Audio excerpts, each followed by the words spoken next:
Welcome back, everyone, to the Winning Play Podcast. Alongside Drew James and Rob Hue, I'm your host, Kendall Capps. NFL Wildcard Weekend is here. We finally have the regular season behind us. And it took a full season of a number of upsets and a number of surprises, but we're finally here. We're at the cream of the crop. I'm really excited for all the games this upcoming weekend. I feel like there's a number of teams in the Super Bowl bubble this year. How about you guys? You guys as excited as I am?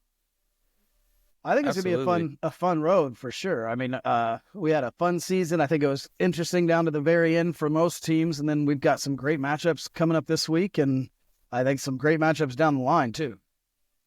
Yeah, there's a ton of storylines in both the AFC and the NFC that I can't wait to see play out. So, it starts this weekend, and things should get clearer after these first round of games.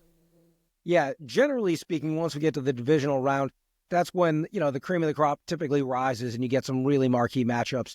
Wild card is, appropriately named wild card. You got a couple teams that maybe can throw a surprise, throw a monkey wrench in there. Before we dive into that stuff, though, I want to take a little bit of time, guys, since we spent so much time this season diving into fantasy football and dissecting matchups and players and ADP. I think it only makes sense that we do a 2024 season in review and kind of look back at the fantasy season that was this year. And, there were a number of things that really stood out to me when I was diving into some of the numbers. And I know a lot of people think this position might be somewhat less important most of the time in drafts, and that's reflected in the draft order.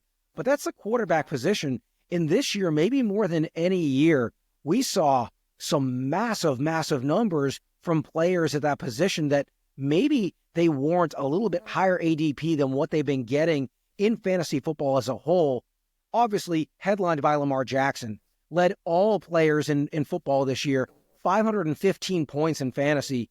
He dwarfed the QB2 this year in that vertical with Burrow finishing about 60 points back. Then he got Baker Mayfield a couple behind him and Josh Allen about another 15 or so behind those guys.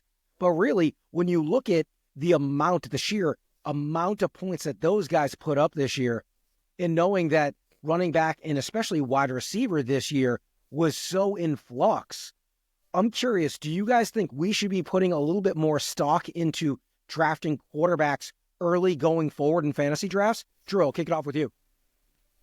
I wouldn't say I'd push quarterbacks much earlier than they are. I would say, though, in the past, I've always been inclined, if you're going to take a stud, I'd take a stud at tight end and let quarterback fall. But now I think if you're going to be grabbing a guy in, say, the third round, and you're taking a Lamar Jackson or a Josh Allen, those guys are far beyond the quarterbacks by so much that I think you want to take one of them before you'd think about grabbing a stud wide receiver. And again, those quarterback studs, they're hard to resist with how much they're outscoring the rest of the position. And usually when we talk about quarterback value being low, it's because most of the quarterbacks are still pretty close in value. But with Lamar and Josh so far out ahead of everybody else, I think if you can get one of those guys in the first 3 rounds, I mean, Lamar Jackson probably won you most of your playoff games this year.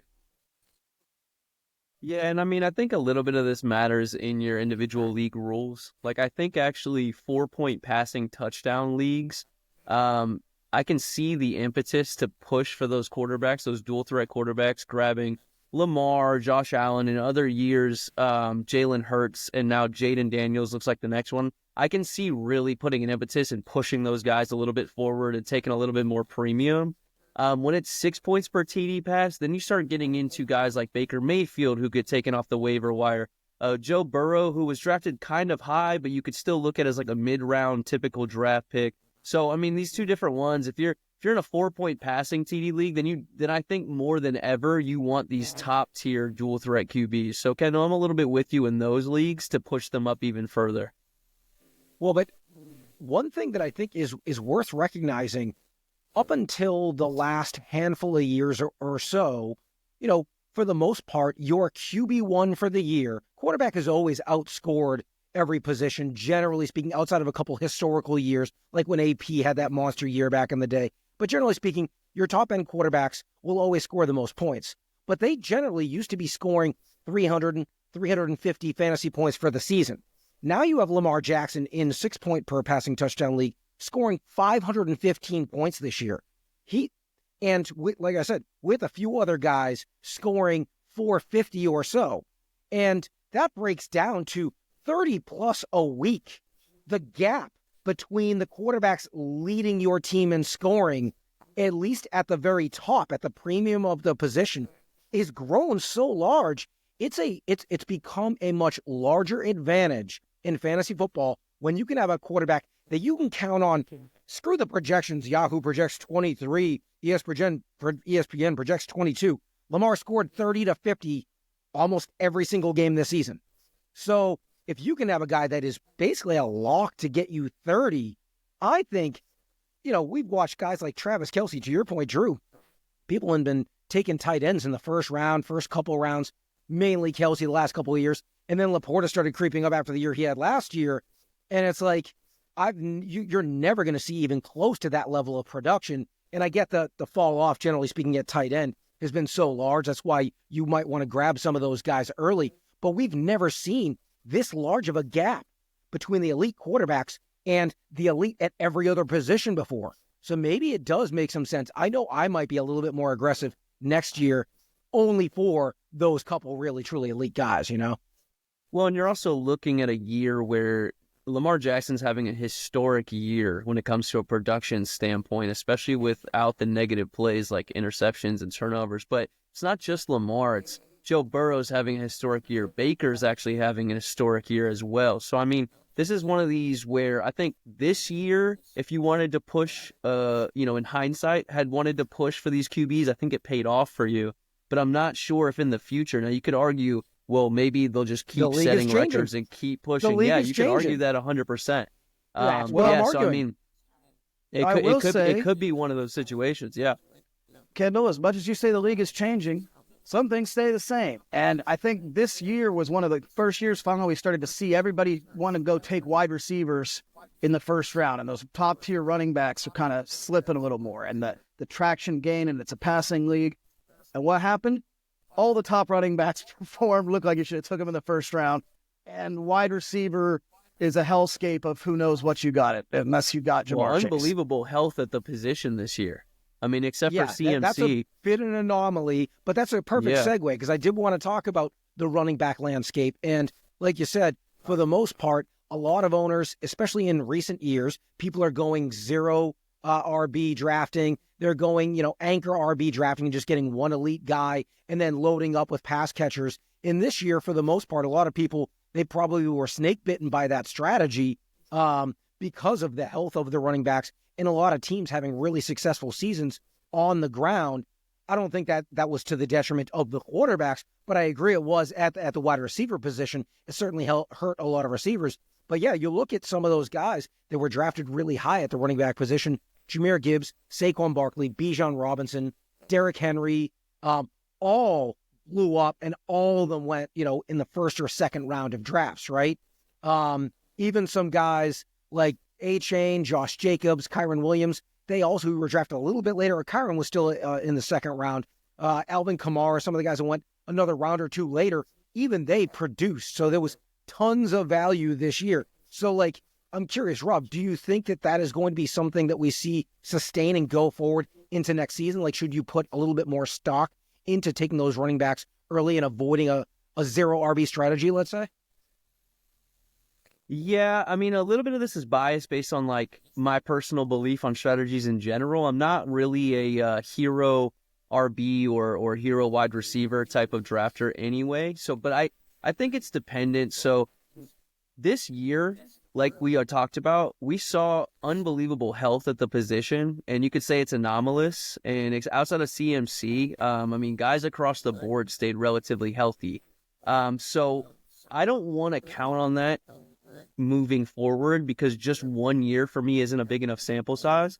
I will say it looks like the top 5 guys are really, really safe, and that you see the merit in the guys like Jahmyr Gibbs and Saquon and Bijan.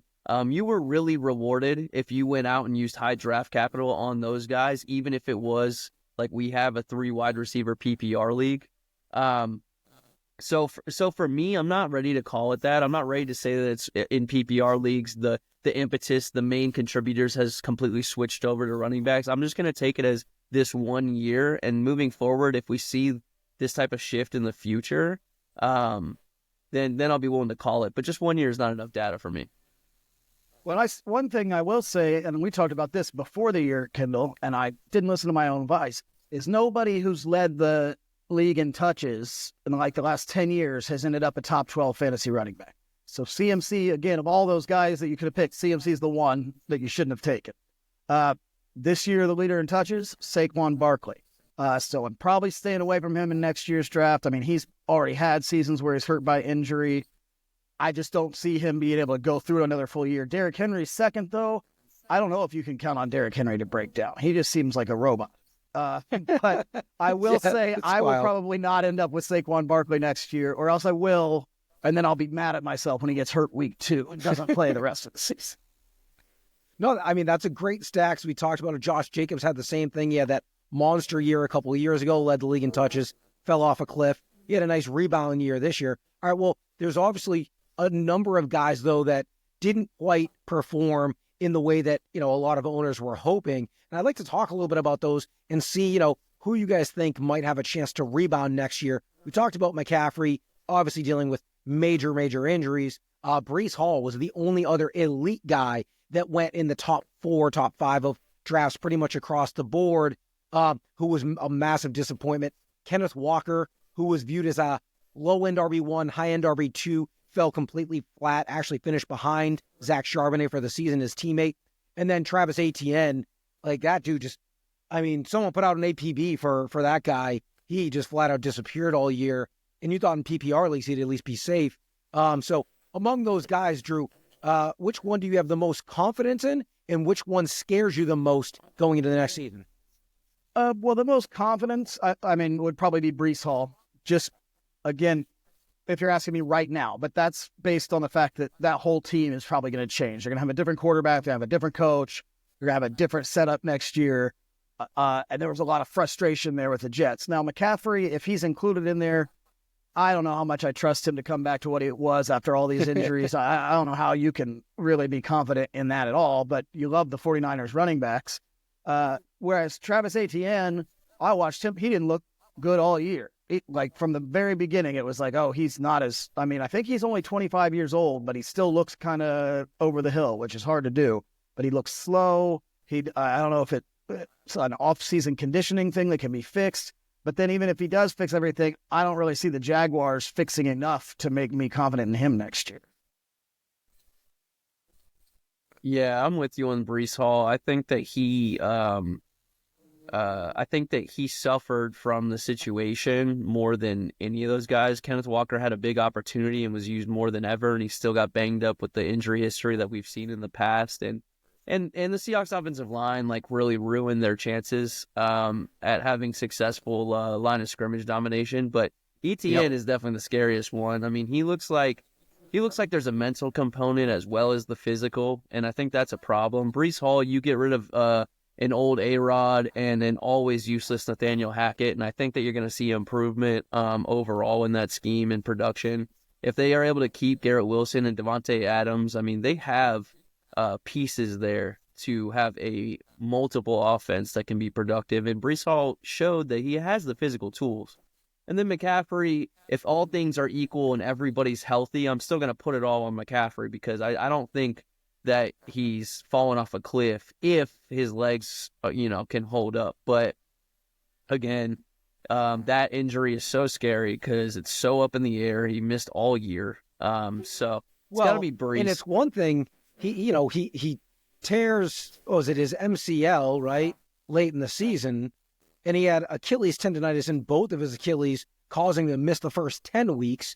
He, seemingly had 300-plus touches every year of his career before that, including his days at Stanford when they ran him roughshod year after year. Mm-hmm. And almost 400 last year. Yeah, it's gotten to the point where it's like, even if he's fully healthy in training camp or even close to it, I don't know if I'm sinking even a top 8 draft pick in a guy like that. I'm sure someone will take that chance. I won't be that guy going into this year. Like, I think there's far too much risk there. Obviously, yeah, ATN, especially with the emergence of Tank Bigsby, who at least showed a little bit of competency running between the tackles and knowing, the lackluster offense that the Jags have. I'm with you guys there. Reese, by default, I agree with you guys that he probably is the one that will get drafted the highest among the four. But if Aaron Rodgers does come back, Aaron made it a point to ensure that every time they were scoring a touchdown, it was something that he was throwing. They did not run the ball inside the 10-yard line pretty much all year long. He wanted every little bit of glory that he could possibly get to put on his name. The little bit that was, because that obviously didn't work out so well. But if he does come back, I'm sure there's no way he's coming back still to the like Jets. Reese's talent. Yeah, he's not coming back to the He's Jets. done with the Jets. I mean, until it happens, Sure. I'm under this, until that does happen, I'm going off of what information we have currently. Right now, he's on their roster. Well, not his contract's we'll see how up, that isn't plays it? out. His contract's over. Oh, that's right. It So was he's a two-year free deal. agent. Missed the He first said year. he's gone. I don't see any way he's back, which means who the Jets get to play quarterback. I know they have the 7th overall pick, but that's everything. Well, But you have to wonder. and more draft some scrub and importantly, he sucks. well, that's more what I'm saying. importantly, Aaron Rodgers is gone, which means that Nathaniel Hackett is gone. And in my opinion, Yes. Nathaniel Hackett is just as much a culprit as holding that offense back as anybody else. I've never been a fan of that guy. He's always been that'd be awful. an addition by subtraction for sure. Well, there was a couple of running backs, I wanted to touch on really briefly that we talked about. And it's funny, the three that really stood out to me when I was looking at guys that provided massive value, each of us hit on one of them and talked about them specifically both early in the season and prior to the season. Chase Brown, Rob, you were all over him. Sadly, you dropped him, when early on it looked like he wasn't going to get much work. But you were dead right. He finished as RB10 on the season. Bucky Irving, I was all over that guy. I said, I made the bold claim before the season he would steal Rachaad White's job by week 6. He took it by week 9. And Drew, you were all over Chuba Hubbard, and he ended up being RB15. All three of those guys, either weren't drafted or were drafted extremely late and provided low-end RB1, high-end RB2 value, and were extremely consistent all year long. So I just want to say kudos to us for at least getting some of those pieces right. It's just a shame that I didn't carry Bucky into the title and I got screwed and lost all my... I digress. I'm still a little bitter. All right, guys, let's move on to taking a look at the wide receiver position this year. And as you guys talked about, it was a bit of a minefield. Most years, receivers are consistently more reliable than running backs at producing year after year. And the primary reason for that statistically is the touchdown percentage year over year is far more consistent among wide receivers than running backs. This year, that wasn't the case. It was wild. That and the amount of wide receiver injuries that we saw led to it was madness in trying to figure out, one, which players you should even playing on a weekly basis. And then guys like Tyreek Hill finished wide receiver 18. He went, number 2, number 3 off the board in a lot of leagues. A.J. Brown, who was a late first-round pick, dropped massively. Yeah, go ahead. I mean, Tyreek even finishing at 18 is a miracle, it feels like, because it feels like he would have finished around 30 or 40 at one point in the season. So I just wanted to throw that in there. I mean, it's actually, I didn't see that number there. I'm surprised. I would not have guessed he even finished at 18. I guess he had a strong finish to the season. But he had a lot of touchdowns and really just got force-fed way too much. But yeah, he looked horrible all season. Well, and like I said, A.J. Brown, who was drafted late first round, wide receiver 20. So that's what? ADP 45, 50. So he's almost 30 spots lower. Marvin Harrison, the rookie that everybody was talking about and they were all hyping up, who went early second round, finished as wide receiver 30. DK Metcalf, wide receiver 33. Michael Pittman, another guy that really fell off the table at wide receiver 41. So like among these 5 guys, is there anyone in particular that stands out that you think will have a really good chance of bouncing back next season? I like Marvin Harrison Jr. I think he showed flashes this year, but it's starting to get to the point where I just don't know how much you can trust Kyler Murray. I feel like Kyler Murray was more of the problem. I didn't see anything from Marvin Harrison Jr. that made me think, oh, we were wrong about him, or oh, he's not producing. But if the quarterback can't get him the ball, I don't know if that's going to get better next year. But I trust his talent there for sure. I mean, I'm with you. It's definitely a Kyler problem, but I will say Harrison had his rookie woes as well. I mean, we kind of take for granted when we see these guys jump out rookie seasons, and we just have this lens where we tend to label people bust or get really disappointed when people don't show out right away. I mean, Harrison early on, he was struggling with some drops. He was struggling with some consistency. Yep. But obviously, this is a rookie. The wide receiver position in the NFL is actually more mental than I think a lot of people understand. And so it takes a lot on the mental side to really put it all together. But you guys have heard me all year. I'm not a Kyler fan. I'm not a big fan of what he brings to the table. I don't think he's a consistent quarterback, and I don't think you can win with him. And like you alluded to, Drew, Harrison Jr. can't throw himself the ball. So I like him for a bounce-back season, but really just because I think he'll take a next step and be a true pro because he has all the tools. We've all seen that he has the tools. Oh, yeah, but he's such a head case, and, similar to what we saw with Antonio Brown when he kind of went off the reservation, he became almost irrelevant. I wouldn't be surprised. Cheetah's getting older now. Receivers do lose a step.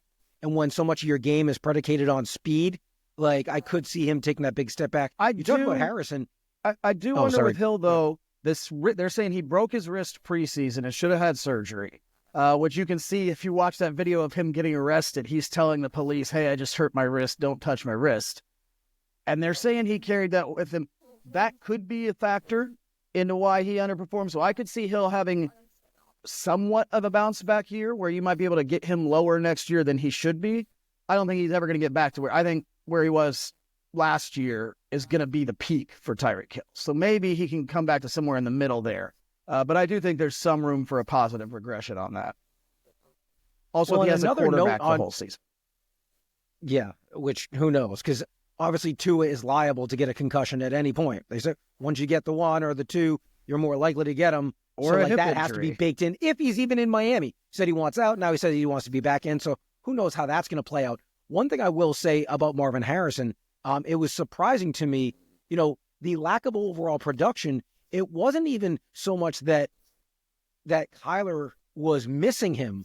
Kyler didn't throw the ball his way nearly as much as we expected. He finished with 116 targets, and they both played in all 17 games.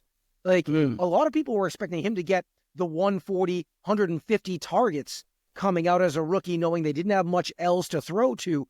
But Trey McBride being the de facto, first option in the passing game really limited the ceiling for Harrison. And I have to wonder, I don't see McBride going away in that regard.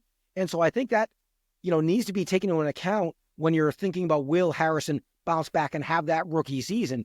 And so speaking of rookies, if you could do it all over again, because even though Harrison didn't have the year that many expected him to, 3 other rookie receivers really did. Brian Thomas Jr.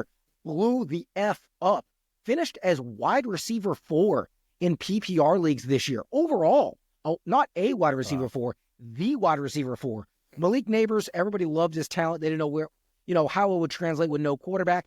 He was wide receiver 6. And even Ladd McConkey, who had a little bit of a slow start to the year, finishes as a wide receiver 13. So a high-end wide receiver 2. So, Rob, if you could go back, or I should say going forward, among those 4 rookies, Harrison included, how are you drafting going into next season based on what you have right now? Based on what we have right now, it's Brian Thomas Jr. because he did it. Neighbors had a extremely strong start and then fell off, whereas McConkey was kind of the opposite. He had a slower start and then was extremely consistent. Thomas was he had a little bit of up and downs, but in general, once he was given the plate to eat off of, so to speak, he never let go.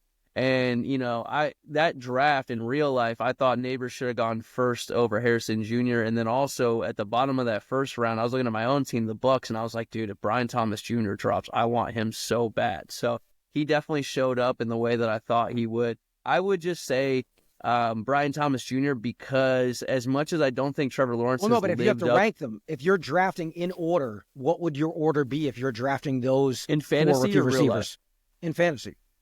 So in fantasy, I'm gonna take Brian Thomas Jr. because he's already done it, and I know who his quarterback's gonna be, and I already know that Trevor Lawrence, although he's not living up to the bill of his number one prodigy status, I know he can get Brian Thomas the ball. When it comes to neighbors, I don't know if they're gonna have Shador. I don't know if the Giants are gonna have Cam Ward. I don't know what a rookie quarterback's gonna look like there. It's not about neighbors. So does I that think mean he he's not your number 2? I'm looking for a ranking here. Like, if you're drafting those 4 guys, yeah, it's gonna be Brian Thomas Jr. Then it's gonna be neighbors. Then it's gonna be McConkey, and then Marvin Harrison Jr. is gonna be my 4th.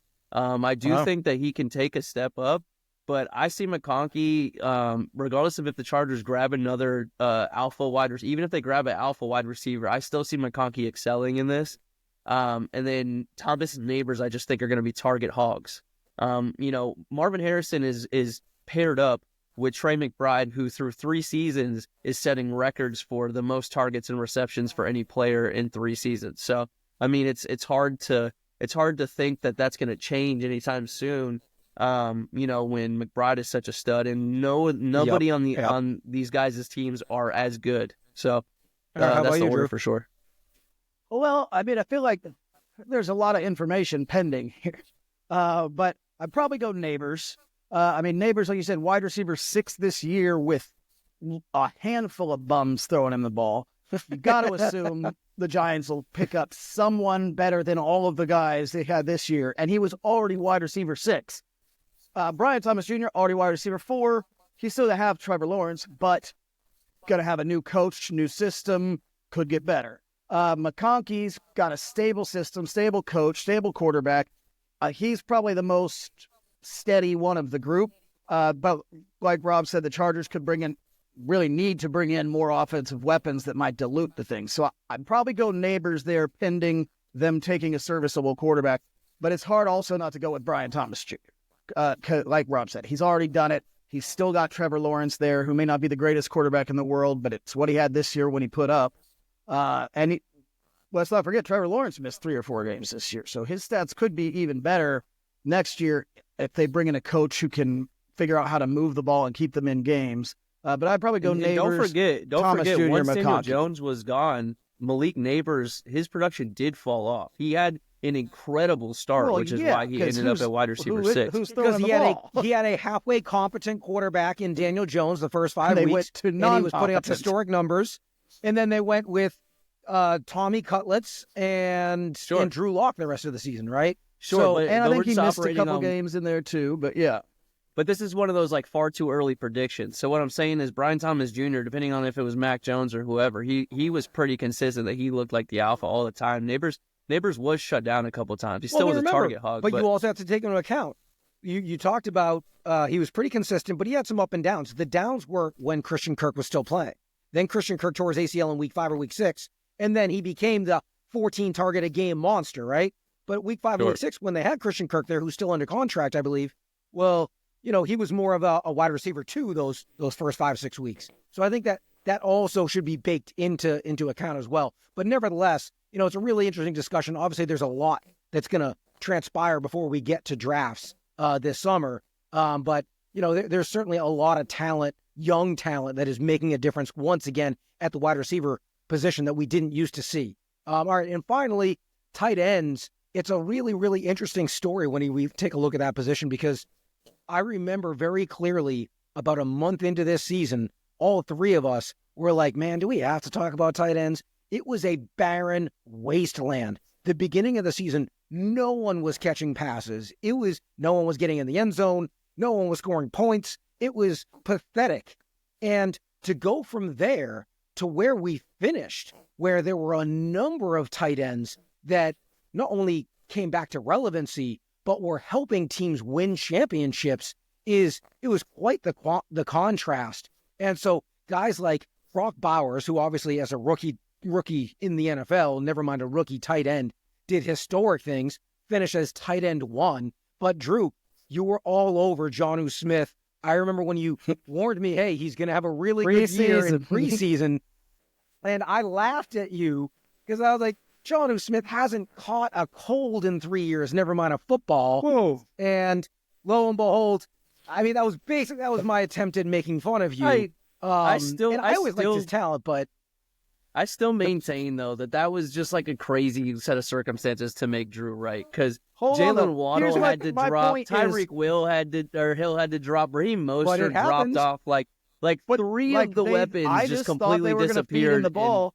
But if you watched the Falcons, 2 years ago, when it was like, why are they throwing it to Jonnu Smith instead of Kyle Pitts? Now you look at those two guys and it's like, oh, I see why. Because Jonnu Smith seems like the better tight end of the two. And meanwhile, Kyle Pitts once again plummets, massively underperforms, finishes as tight end 14. He got drafted around tight end 7. He's one of the guys that Buy was low a with huge Michael disappointment. Penix. Buy low with Michael Penix.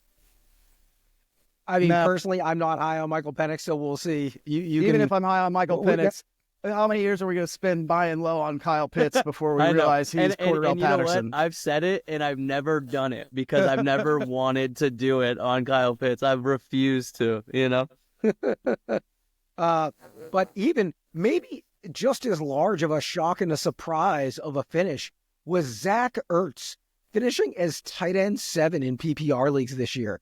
I think when I saw that, I knew he had a pretty good year and he had really come on the second half of the season. But I was absolutely floored when I saw that he finished as the 7th highest tight end in the NFL this year in PPR leagues. I mean, can I put much stock that will continue next year? No. Am I going to draft him as tight end 7? No, but young quarterbacks tend to rely on tight ends, and Zach Ertz has always had sure hands, has always had a nose for the goal line, and he scored a bunch of touchdowns this year on what was a pretty good offense. So, I guess in hindsight, maybe we should have seen that he was going to outperform his ADP, but I know I certainly didn't see that. But what was hard because they spent high draft capital on a rookie. I'm blanking on his name, but they have a high draft capital rookie right behind him. So he ended up being the veteran security blanket for Jaden, but they spent like a second-round draft pick on a really, really good college tight end right behind him. So I think everyone kind of assumed that guy would take over halfway through the season. So I think it was like one of those situations, and then Ertz just was the guy. It looks like Jason Witten out there where he doesn't have a ton of athleticism left and stuff, but he's still soaking up every target. Beyond those guys, which obviously I don't think anyone that had those, no one really drafted Jonnu. Drew, you might have as your second tight end on your bench, and then midway through the season you started him. No one was drafting After Zach Ertz, so that was clearly a pickup. Thank you, by the way. But speaking of Mark Andrews, he was going off the board as tight end 3, tight end 4. I talked about how he had never gone over 1,000 yards outside of his one historic season. I said he'll finish tight end 5 or tight end 6 this year. He finished tight end 6. So I was right in the range on there. Kittle, he was able to put injuries aside this year and was really consistent all year. Finished as tight end 3. McBride, after a really slow start, became the target hog. Tight end 2. And did he ever catch that touchdown? I think he might have, right? The last week week 17 Finally. or week 18. Finally. It's wild that he he could finish where he did. He should have had a second touchdown. It bounced off his helmet and is what lost them the game. Oh, that's right. Yeah. Well, Yeah. With Mark Andrews had no touchdowns for the first 6 weeks of the season, and he led all tight ends in touchdowns on the season. That's how good he was after week 6. Wow. I will say we were drawing parallels between fantasy drafting of quarterbacks and tight ends and moving forward how to do it. I will say above the dual threat quarterbacks and above just in concept the positions, if I actually would put a premium next year if I'm personally drafting on Bowers and McBride, just because I think positional advantage, them putting up wide receiver PPR numbers and feeling pretty confident that they will continue to do that, I think takes precedent over everybody. Because I think, to going back to how tight ends are traditionally viewed, you mentioned it, Kendall, that they are talked about in a very consistent and select known little group and then a huge fall off, which quarterbacks aren't quite that. So I think now we're looking at, you could throw Kittle in there, but besides that, I don't think Kelsey or Laporta are in the tier that Bowers and McBride and maybe Kittle in my mind are, although I'd say it's more Bowers and McBride than anything. So it's interesting to me. I'm going to be putting heavy premiums on both those guys in drafts next year. I mean, Kittle had a great year, but every player on his offense was hurt. He was the only one left standing. Exactly. I can't assume that they won't have Ayuk back. They won't have some wide receivers and or maybe McCaffrey to run the ball. So I don't think Kittle comes back. But, I mean, Bowers and McBride and even like Njoku really showed that of all positions, your tight end can still survive on a bad offense, especially if there's nobody else there. That tight end can keep going, whereas it's hard for a running back to put up if your offense is bad. Good tight ends not only can survive, but good tight ends tend to thrive in bad offenses. Look at Evan Ingram 2 seasons ago with Jacksonville when he had 113 catches. Like, bad offenses, generally, they can't get the ball outside the numbers, but they can complete passes. There's a higher chance of completing the pass to my tight end 8 yards over the middle. But I'm with you, Rob. I think you hit the nail on the head. Those two guys specifically, because of that target share that they are getting and the catch rate that they put up on a consistent per week basis, when you know Bowers or McBride, when you know your tight end is going to get anywhere from 10 to 15 targets and anywhere from 8 to 13 catches pretty much almost every week, that's a wide receiver 1 practically that you're getting there. And I wouldn't put any other tight end even close to that going into next season. So it's really interesting to see how that shook out. Yeah, in the league where my team was able to go the distance, and I did, in fact, end up a champion, Bowers was on that team, and I had a rotating door at quarterback the whole season. And I firmly believe that it was because I had one of those two guys that we talked about, Bowers, that floated my team through me trying to figure it out at quarterback, and I'd had up and down weeks, because those are the two positions we kind of put in parallel. And I think tight end, we kind of, it's a lot, oftentimes we're willing to take the up and down nature if we don't have one of those top guys as part of roster construction. But I don't think it's good for your team to have that at the QB position and the tight end. I think you need to use a premium on one of those positions in the at least draft. One of them. Yeah. And because I ended up with Bowers, I really fundamentally believe that that's what kept that rotating door at quarterback for me through the whole season from preventing me from going all the way. All right, guys. Well, that's going to wrap it up for, the fantasy aspect of the show and looking back at the season, what that was, and a little bit forward. We'll obviously continue to dive into this stuff as players are moved, and we'll have way too early rankings on different positions and a number of other things for fantasy managers to dive into. But I want to transition now to Wild Card Weekend and what should be some pretty damn good football. I love, when they first expanded the playoffs to 14 teams, I wasn't a huge fan at first. And man, I was sold real quick, because to get 6 games on Wild Card Weekend, to have 3 on Sunday and then another one on Monday night, I am thrilled. So let's kick it off in the AFC with the first game of the weekend. The Los Angeles Chargers, heading on the road, are favored by 3 and take on the Houston Texans. This is easily one of the more difficult games to dissect. So, Drew, tell me, where are you landing on this one? I want to pick against the Chargers. I think you guys know my history of betting against the Chargers in key playoff situations. The more I think about this game, the more I can't do it yet. I do think the Chargers will fail. Okay. But I'm going to take them in the Wild Card Weekend to beat Houston on the road. Give Harbaugh and Herbert a little bit of love, only for the epic meltdown a week later. We'll see. But as much as I want to pick Houston, I'm going with the Chargers here. Well, Drew, saying the Chargers are probably going to fail in the next window when they're playing either Baltimore or Buffalo, yeah. Are you saying I'm hedging my bets, Rob?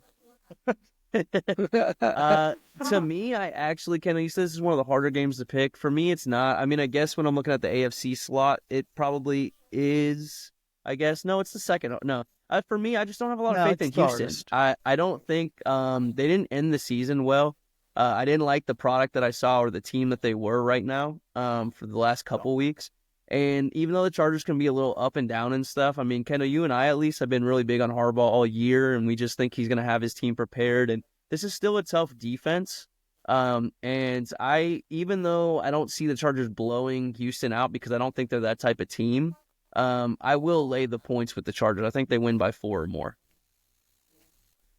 So all year, I've probably been maybe the biggest, alongside you, Rob, proponent of the Chargers and believing in Harbaugh and what he does, which is show up, change culture, win games. It's pretty much been his MO for a few decades now, right? It's taken him 2 seasons to get the championship games at every level of his college career, college and the pros. 2 seasons at every team.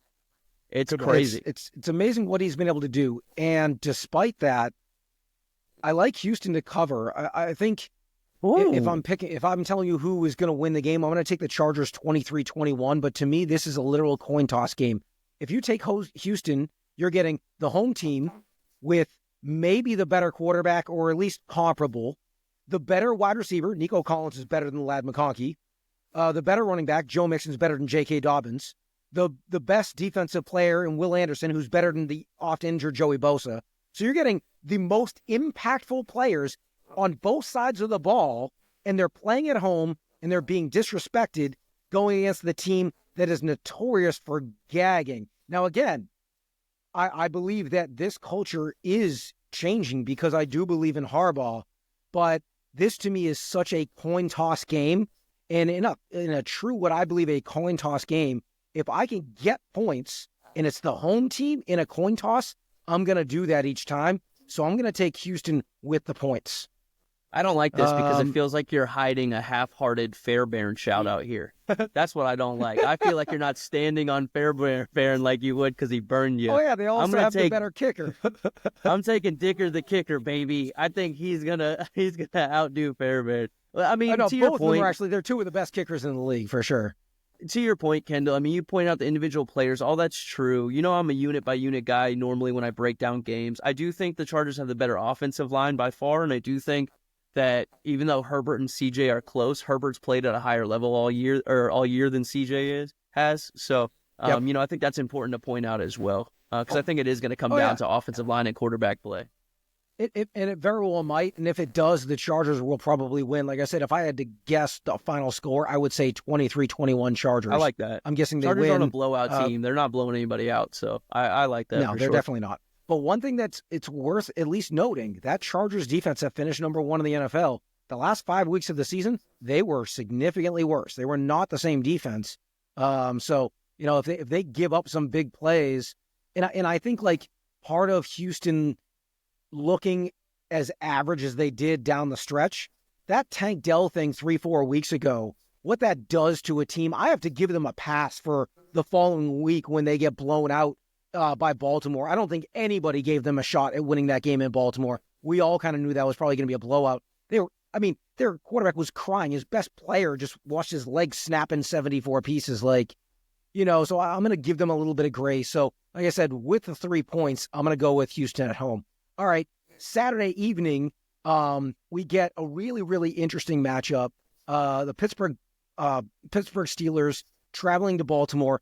The Ravens are favored by 9.5. And I would venture to guess that almost everyone is picking Baltimore to win this game. But 9.5 is a big number. Rob, do you feel confident laying that much in this point? Or do you see Pittsburgh covering and or winning? Confident laying the points? No. With Zay Flowers being ruled out for this game, Lamar Jackson's number 1 weapon. The key to them, even before Zay Flowers, was always to get a lead and then hand the ball off to Derrick Henry for an entire half of football in the second half and just play that game. But Pittsburgh, we know, we've talked about it through the year, at least through the last couple months on this podcast. Pittsburgh plays Baltimore tough. Now, fortunately, as much as I was talking about, I don't like the Houston team to close the season right now. I don't like this Pittsburgh team even more. Their offense has completely fallen off a cliff. Russ has turned back into a pumpkin.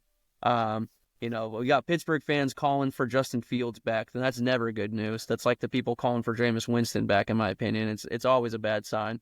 So I'm not confident laying the points because I still think this Pittsburgh defense has teeth. And we are talking about, I know Drew's going to not like this, but we're talking about Lamar Jackson in the playoffs. So until he shows a set of data that proves me otherwise, I don't think he'll play up to this like 41. Yeah, and he beat a rookie QB in Houston and then couldn't put up any points against 9 Kansas points City. in the AFC Championship. Yeah, couldn't do anything. So I mean, you know, I do think to their benefit, now they have Derrick Henry. They won't put as much on Lamar Jackson's shoulders. But I also think that means that we're not going to see a 15-point blowout with the teeth of this defense. Now, I don't think Pittsburgh's offense is going to put up many points because Baltimore's defense, as much as they talked about it being a sieve like the first half of the season, they've really, really tightened up since they moved some pieces around, put Hamilton closer to the line of scrimmage. So I'm not going to lay the points, though. I think Baltimore wins by like 8 or 9 points. So, yeah, I could refute all of that. I could say Lamar Jackson won, not one, but 2 playoff games last year, which he did. I would say even in that Chiefs game, he had a good game. And if you'll remember, the Ravens fumbled at the 1-yard line going into the end zone that would have won them the game. But I am with you. The Steelers always play the Ravens close. I think the last game, one of the main reasons it wasn't close was because of Zay Flowers, who won't be playing in this game. So I'm going to take the Ravens to win, but I'm going to take it at less than 9. I got an interesting stat for you guys. The Pittsburgh Steelers, in their storied history, have played 15 playoff games against divisional opponents. They're 13-2 in those games. They play teams from that division. They know them well, and when it matters most, they tend to really show up. This defense has a lot of pride. They're healthy, and they should absolutely hang around in this game. But I actually see this game looking very, very similar to the one that we saw a couple weeks ago where Pittsburgh's hanging around. They're down by 7 or 10 for some of the game. But with their inability to run the football and consistently move it, and Baltimore being able to wear you down physically, I think we almost have an inverse of a backdoor cover. We have a backdoor cover by the favored team. So I'm actually going to take the Ravens to win and cover the 9.5 and win by double digits going away in the fourth quarter. That last game, the Steelers remember Russell Wilson fumbled at the 1. The Steelers were close to making that a better game.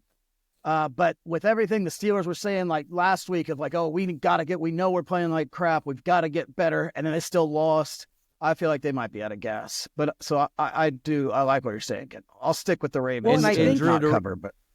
To refute your refutation, Drew, I mean, you talk about Zay Flowers fumbling the 1 last year. I mean, that still meant, even if he didn't fumble, that still would mean that they only put up 7 points in an entire half where a defense shut out Kansas City's offense for an entire half for 0 points. Best defense we've seen for the last 4 years. Agreed. But let's move on from last year. They weren't that. No, but before we do, though, I just wanted to say, to quote the infamous Denny Green, they are who we thought they were. But we're not going to let Pittsburgh off the hook. Yes, they won a couple more games than we thought. But at the beginning of the season, Drew, you brought up their schedule and you said, look at those final 7 games. How is this team going to win 9? Now, they started like 8-1, so that obviously helped them get there. Yeah. That's how you get to 9, and they got to 10. But then when the road got tough and the offense played some real defenses, we found out they are who we thought they were. You need to be able to score points to keep up with Baltimore in Baltimore.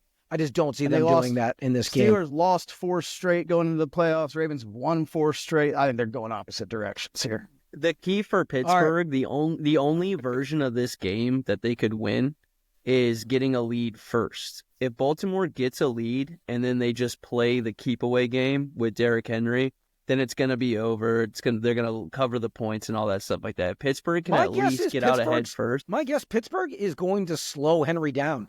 The last handful of games, his first halves have not been very good. Teams have been doing a really, really good job on him early in the games, and they've worn teams down, which is part of why I think as the game goes on, I think we might see them stretch it a little bit. But either way, it's going to be a lot of fun to watch because these two teams hate each other, and it goes back a long ways. All right, sure. Last game in the AFC, Denver going on the road to Buffalo. What's interesting to note about this game, they might not have played this year, but last year, Denver went into Buffalo in prime time, and I would have won a lot of money had the Bills just won that game. And remember, Denver was a dumpster fire last year, and they still found a way to go in and win that game. They actually missed the game-winning kick at the gun, but there was an offsides call against the Buffalo Bills, and they got a redo, and they made the field goal on the re-kick to send Bills fans and me somewhat really pissed off that evening. They're 8.5-point dogs in this game. Not a lot of people are giving them much a shot, but I'll tell you what, that offense that moves the football, they want to run the football. Buffalo has shown that they can be got up the middle. So I think Denver will be game in this game. They're going to hang around. I'll take the Broncos with the 8.5, but I can't possibly take them to win this game outright. Drew, who you got in this one? I'm with you. I think the Broncos will keep it closer than the spread, but Buffalo's going to win at home in the cold in the first week of the playoffs for sure. So I'm going to go against you guys, and I'm going to lay the points, and I'll tell you why. The things that Denver wants to do that against Buffalo's defense, because Buffalo's run defense is the poorer part of their defense. Denver doesn't have a great run game. I think Bo Nix will show up. But here's the other thing. Pat Surtain has been the shutdown corner, probably the best corner in football right now. But really what that means for Denver is when they play teams that rely heavily on an alpha wide receiver one, they can put Pat Surtain on there and be rest assured that he'll shut him down, and that'll really affect the offense. But the thing is, the Buffalo doesn't really work through an alpha wide receiver one type of setup. So Pat Surtain will be there. He'll take away a piece. Whatever receiver he's on, he'll probably make it really difficult to get them the ball. But Josh Allen will spread the ball around. They have James Cook. I don't think Denver's run defense is all that good. It's still solid, but it's not all that good. So the things that Denver will want to exploit through Buffalo, they're not even that good at. And I think Buffalo will do enough on the defensive end. Bo Nix in his first playoff game, like Drew just said, in Buffalo, in the cold. I'm going to go ahead and lay the points. I think they win by 10. Okay. All right, guys, let's transition to the NFC, where we have some really interesting matchups to dive into. And you can make an argument that any of these three could go either way, even though I feel pretty strongly about one of them. We're going to start off with Green Bay on Sunday afternoon, traveling to Philadelphia. The Eagles are favored by 4.5. I was a bit surprised when I saw this number. I thought it might be closer to 6.5. So I'm curious, Drew, Rob, do either of you guys have a really strong feeling about this game? I have a strong feeling about the unit matchup. I think that Green Bay's passing offense has really dwindled at the end of this year. I haven't been impressed with what I've seen. They've lost Christian Watson now.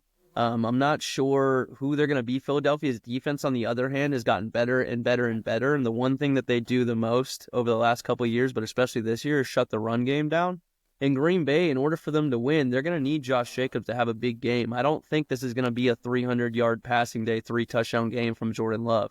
So I think the units that Philadelphia has matches up really well to their advantage to what Green Bay is going to want to do. So I'm with you, Kendall. I would have, if I had just guessed without looking, it would have been more like 6.5 points. So I'm going to lay the points here for sure. I'm fairly confident in this game. I'm going to go ahead and take the upset here and take the Packers. We watched both of these teams play the first week of the season. It came down to the very, very end. I think Jordan Love got hurt with like 2 minutes left to play or something, and the Packers couldn't pull off the comeback. I think it was like 20 seconds. It was like one of the last plays of the game. But the game was close the whole time. Yes, it was back and forth. The Eagles wouldn't have won if Love hadn't got hurt. But I think, obviously, that's a long time ago. I think these teams are going to be evenly matched, but I like Jordan Love kind of in playoff form like he was last year to pull it out at the end. All right. Well, I'm with you, Rob. I like the Eagles to win and cover. All year I've been saying Green Bay is, a dangerous team, a very talented team. They have a ball hawking defense that turns you over, that keeps you in a lot of games, and they've transformed that offense to be a run-first offense. All things that typically do well in the cold, on the road, in the playoffs. And for that reason, I think they'll hang around for much of this game. But if you look at what Green Bay has done this year, you look at their resume, they have 5 losses, right? And all 5 losses came to the 5 best teams that they played this year. And the Philadelphia Eagles, who had a much lighter schedule, dump trucked most of the teams that they played, or at the very least, took care of business against bad competition. The Packers, the vast majority of their wins are all against teams that were not very good. They lost twice to the Lions, one of which was not close. They lost twice to the Vikings, both of which they were down by 20 in each one. Yeah, they made cute little comebacks late, but they never realistically had a shot of winning either of those games. So thus far, they've shown to me that they beat bad teams and lose to the good teams. And one other thing, even though Watson has obviously not had a very important season for them, he is pretty much the only guy that can stretch the field for them. Christian Wicks is, I've been knocking, or Dontavian Wicks. I've been knocking Christian Watson because he has a career 48% catch rate, which is really, really bad, right? Dontavian Wicks is considerably worse. That guy can't catch a cold. So if he's not catching anything and Watson is now gone, they don't have anyone that's going to stretch the field. So they can have 8 or 9 guys in that box to slow down Jacobs in that run game. And knowing how talented that defensive unit is already, I just have a hard time seeing Green Bay scoring more than 17 points in this game. So I'm going to lay the points. Now we'll move to Sunday night, which, Rob, I know you're going to be heavily invested in this football game. And man, are we going to get some fireworks in this one? Washington going on the road. I'm sure they were rather happy. They jumped up a spot. They jumped Green Bay to avoid Philadelphia, but maybe, it might not be so great that they did. They travel on the road to take on Tampa Bay. The Bucs are favored by 3 in what should be a really, really tightly contested matchup. Rob, why don't you kick us off with your thoughts on this one? Yeah, I mean, this should be a good game. It's going to be a stressful game for me. I have no doubt that Jaden Daniels and Washington will be able to put up points on our defense. I will say that we're getting all our guys back. So we've been missing Antoine Winfield Jr. for the last month. We've been missing Jamel Dean, our cornerback too. Our nickel slot, Tyke Smith, has been banged up. He's back. We're getting Cade Otton back. We're getting a lot of guys back for this game. So we're going to be the healthiest that we've been in probably 8 weeks. So yes, people are going to look at our original matchup, say week 1, Jaden Daniels, totally different team. And that's true, but so is our offense. So we're talking about the 4th best running offense in the league versus the 30th best rush defense in the league. And I know, Kendall, you're probably going to want to talk about a different matchup, the guy Mike versus Lattimore, which is obviously media fireworks and narratives, and everybody wants to see it. I mean, including me. Everybody wants to see that. But I think when it comes to the game, it's probably Mike. Yeah, I mean, but I think when it comes to the game itself and what's more important to the actual game, I think it's going to be our rush offense versus their rush defense. That's the most important, besides, seeing if Jaden Daniels can have some fireworks against this defense. But I like our guys. I think they're going to be ready for this. Todd Bowles, he's going to have a second, chance to play Jaden Daniels. And, I see us, this is going to be a game where I'm not going to say that we're going to win by 6 or 7. I see this in the realm of like 3 to 5 points. So I'm going to take us and lay the points, I guess, but it's tight. It's a real tight coin flip for me whether or not I'm taking the points. I'm gonna take the Commanders here. They're riding hot. They've won 5 in a row. Even in some games where they have given up the run, like against the Eagles, I think they gave Saquon 150 yards. They still found a way to score enough to win. I think this is going to be a really close game against Kenny Pickett. Well, okay, fair enough. But I think this game is going to be close and come down to the end, and I'm going to take my chances and bet on the rookie. Yeah, of all the games, this one has the most potential for some serious fireworks either way, even though, yes, throughout, the 11 matchups that Mike Evans has had against Marshawn Lattimore, where he's averaging just over 2 catches and just over 22 yards against the man. So clearly, that's somewhat of his kryptonite, and he's been suspended twice, retaliating with the physicality that Marshawn Lattimore drops on him. And I think it's pretty obvious that Washington didn't play Lattimore in Week 18 to get him fully prepared for the playoffs because they had already clinched a spot before the final week of the season. And knowing he could have played the week prior, I think they were resting, and now they're like, oh, wow, well, we saved him for the perfect spot to hopefully match up with Mike Evans. But I'm with you, Rob. I think if I'm taking Washington win this game, that means I'm taking the team that is more than likely going to lose the battle at the line of scrimmage on both sides of the ball. Both sides. Washington has not run the football very well, especially the second half of the season. Brian Robinson Jr. has really slowed down. They lost Austin Eckler for the year. They don't have much of a run game. And Tampa had a slow start for their rush defense, the rush defense that has always been amazing, but they've really come on in the second half of the season. And knowing they're also getting healthier, I don't see Washington moving the football on the ground. I think they're going to lose, and you're going to see a lot of 3rd and longs for Washington's offense. And conversely, Washington's rush defense, at week 8 this season, they were the 16th rush defense in the NFL, dead middle of the pack. They finished as the 30th best rush defense in the NFL, which means for the final 9 games, they were like atrocious against the run. And Bucky Irving and that, Rashad White, he occasionally gets some carries, but now it's mostly Bucky. But they've become one of the most effective, efficient running games in the league, and that will only open things up.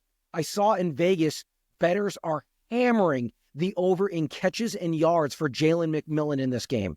And he has really stepped in to that role and left by Chris Godwin. And, we thought when Godwin went down and Evans got hurt also at that same time, like how much was that going to affect their offense? Well, McMillan has done an amazing job filling that role. And guess what? In those 11 games where Mike Evans was shut down by Marshawn Lattimore, guess who blew up in almost all of those games? Chris Godwin. He had huge games almost every time. Godwin was the Saints' killer. I mean, he really was. I am loving McMillan personally on a betting side, his over in catches, over in yards, and I'm with Tampa. I'm going to lay the 3 points in what should be a super entertaining game because, Drew, I'm with you. Jaden Daniels legit. This kid is a future superstar in this league, and when you have a future superstar at quarterback, you can win any game, and you're going to find a way to score points, and Washington will score points in this game, but I just can't roll with the team that I think will lose the battle at the line on both sides of the ball, so I'm going to go with Tampa and lay the points. Last game of the weekend, guys, comes with a little bit of a heavy heart. We all live here in Los Angeles, and we've been, impacted in one way or another. Drew, you literally had to evacuate your house 2 nights ago. We are bringing this podcast to you late because I have not been able to be home. And Rob is also fled, at least was close enough to get out of the air conditioned air quality. But, the Rams... I just have fires 3 miles in every direction of me, but just none right on me yet. So I've been okay to stay here. But it is wild. So that has obviously forced the NFL to announce that they are moving the Monday Night Football game between the Vikings and the Rams to Arizona. And, this is a rematch. We saw them play earlier this season. The Rams actually got the best of the Vikings 30-20 in what was mostly a back and forth shootout for that game. So there's a ton of star power. Drew, lead us in here. What are your thoughts and who you got in this game? I'm going to go with the team that is also on fire, the Rams. Winners of 6 of their last 7, if you don't count the game where they didn't play anybody at the end. They've already beat Minnesota. This team's looked better and better since their bye week, and they're getting healthier and healthier. But really, I also think Minnesota spent so much energy on that Detroit game last week and really fell way short. You have to think Minnesota's headspace is down. The Rams are out there trying to play for this city. I think a lot of times we've seen tragedies like this motivate teams and give them an extra boost in the playoffs. So even though it's in Arizona, I'm going with the Rams. Yeah, I wanted to go with Minnesota. I wanted to say that Sam Darnold's going to continue to prove people wrong. He just looked so off last week, and I'm not going to say that he's going to look just like that, because honestly, Justin Jefferson looked off last week too. I've never seen Justin Jefferson double clutch a catch before for an end zone, and he would have had it if he had just held onto it first. So I've never seen that. So they were just right from the get-go, the first quarter of that game, I thought that Detroit was going to win because they just kept missing in the red zone. But I'm with you, Drew. I think that they put a lot of effort into beating that. I think they wanted that first-round bye really bad, just not as bad as Detroit did. The Rams are rested. Sean McVay took the L and rested his players. And, Minnesota, they're leaky on this back-end secondary. And what do the Rams want to do? They want to get Puka Nacua the ball. So I think Sean McVay is going to exploit that defense. He knows Kevin O'Connell. He knows that offense. And so, it's a tough one. I want to say Minnesota because I like that team. But at the end of the day, I'm going to be with you, Drew. I'm going to go ahead and take the Rams. I think that they outright win this. I am surprised we finally came across a game where all 3 of us are going the same way. I was on Minnesota for much of this week. I actually think the game being moved to Arizona helps the Rams. I think if this game was going to be held in Los Angeles, just 5-10 miles south of the fire that burnt the entire Pacific Palisades community, I'm sure players have family members that are impacted. There's so many distractions and things going on. And by getting the news on Thursday instead of Saturday or Sunday, it allows the team to get out there and kind of remove themselves and try to focus in a little bit. So I actually think that helps the Rams a little bit. Drew, you touched on it. Tragedies like this sometimes, a la Katrina, it can galvanize a team for a city. But also, from an X and O's standpoint, what are the Vikings defensively, which their defense is, especially their rush defense, and their ability to get to the quarterback has been amazing this year. Brian Flores has done a masterful job, right? And what do? They blitz more than any team in the NFL this year. And they blitz on first and second down by far more than any team in the NFL. Well, who's the quarterback that happens to be among the best against the blitz in the history of the NFL? His name is Matthew Stafford. Would be Stafford, yeah. Would be Stafford. He eats that alive, and we saw that in the first matchup. I actually went back and looked at the game logs. I remember that game being a shootout, and I went and looked at it, and it literally went Minnesota touchdown, Rams touchdown, Minnesota touchdown, Rams touchdown, punt, a couple punts, and then field goal, touchdown, field goal, touchdown. Like, they couldn't stop the Rams offense. Eventually, Minnesota missed on some of those red zone opportunities, and we saw their red zone struggle again this past week. And lastly, Rob, you talked about Darnold and that offense being off last week. And the one consistent thread that I saw in that game was Darnold was under duress. A lot of that game, he was getting happy feet, and he was missing open guys. Because, yeah, there was a couple drops, but he also missed Justin Jefferson wide open in the end zone once. He was staring at Addison as he was breaking free wide open in the end zone in the flat, and then he looked away and threw the ball elsewhere for an incompletion. And I think they were getting to him. And what is the strength of the Rams defense? Their ability to get to the quarterback with the D-tackle Fisk and Jared Verse, their first-round pick, who had a monster year as a rookie this year. They've been doing an excellent job at getting pressure. So I think the matchups favor the Rams. The fact that halftime adjustments almost always favor Sean McVay. They've been starting slow all year, and I think they might start slow. I wouldn't be surprised if Minnesota got out to a lead earlier in this game. But I believe that too much is in the favor of Los Angeles. I'm with you guys. I'm going to lay their 3 points, and I'm going to take the Rams at home. But it should so guys, be... real... Yeah, go Sorry, ahead. go ahead. No. Well, I was just going to say, that wraps up our playoff segment, but I just wanted to, we're going to hit Kendall's Corner because, of course, we want to all make some money, and we love this segment. But before we do that, I just want to go over, I think all three of us know what we're talking about. I think we all feel pretty confident in what we talk about, and we want to stand on our numbers and stand on transparency and be completely transparent with, I think how one of us is a little more confident in their numbers than the other two, but go ahead.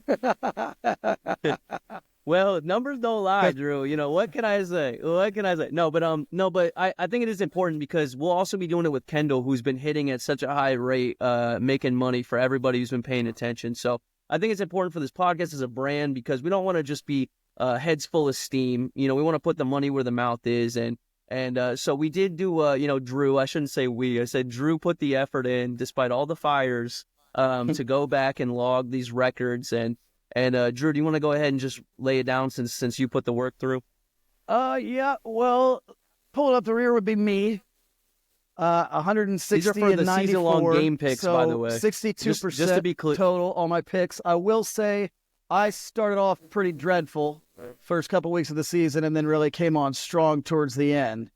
Rob, 174 and 80 at 68% on the season. He had the highest, so 14 games ahead of me on the year, but after week one, Rob was 7 games ahead of me. So not too much of a difference after week one. And then Kendall, who missed a couple weeks earlier in the season at 136 and 72 at 65%, so kind of right in the middle there. But thankfully, my specialty is looking at the number, and as you touched on, Rob, thus far this year on either Monday or Thursday night games, I think we hit at like a 75% clip. So we're looking to do that again and finish out this season strong. I want to make a little bit more money. I am happy that, Rob, you jumped on board with me with our Chiefs Super Bowl bet. We got them going off at 4-1. And Kendall, point, we didn't say, but you hit your AFC West bet. Yeah, oh, that's right. Before the season. Oh, did you hit the order? Plus 550. Hit the specific order. Nice. And it was I noticed that far too much. The picks today. It is so blatantly obvious that that's how it was going to shake out. But like I touched on, you had to hedge that bet in flopping the Raiders in Denver in case it went the other way. And that one was actually only plus 30. So actually the bigger number hit. So I got plus 550 picking the order of that division because you knew the Chiefs were going to win it and you knew the Chargers were going to finish second. Like, it was blatantly obvious to me. So yeah, that was another one, and that's why I love that, talking about futures, there are so many opportunities where you can take advantage of Vegas looking at futures. And we'll dive into those as the NBA season progresses and with player awards and all that stuff. But with regard to this week in Kendall's Corner, we're going to bring it back to our Moneyline Parlay of the week. We talked about all 6 games. 3 of them are far more dry cut than others. I'm throwing spreads out. We're putting the Moneyline Parlay together. We're going to take the Ravens, the Bills, and the Eagles. You put those 3 together, you get plus 105. Yes, I guess maybe Philly could get upset. Drew picked it. I don't see it. I really like all 3 of those teams to win outright. If you agree with me, you'll get better than even money. Go make the bet. Go make some money. And for Rob and Drew, this is Kendall. Join us here next time on the Winning Play Podcast.